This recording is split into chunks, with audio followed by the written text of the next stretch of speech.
My name is James Thelin, and I started MegaLoaf Sourdough. So when I moved here, it was a fun experience.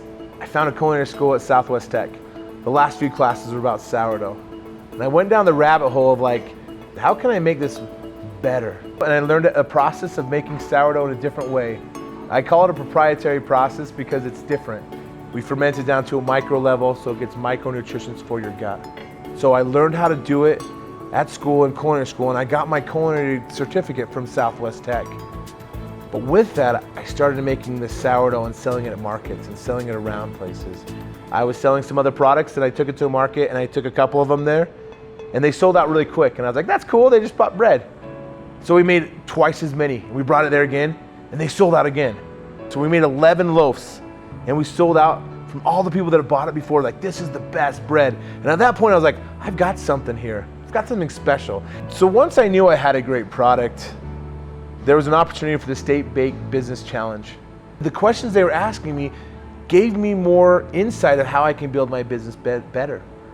And what a great experience to be in front of all these leaders of all of Utah and to pitch my bread and then watch their faces get excited about, like, wow, I want some of that. So then I went to the finals and I won it.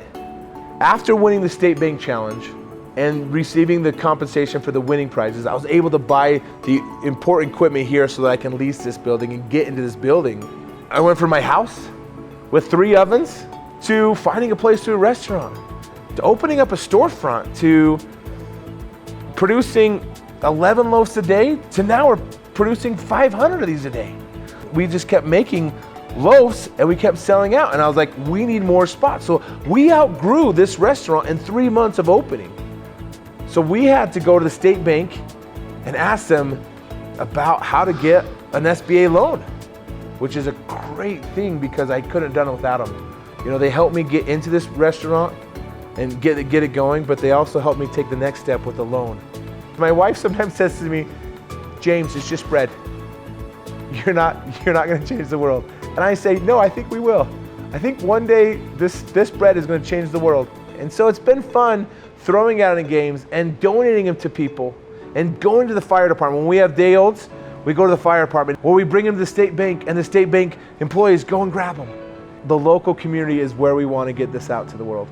We just know it's that good and we're gonna blow your mind and your taste buds when you try it. My name is James Thelin and I am the owner of MegaLoaf Sourdough.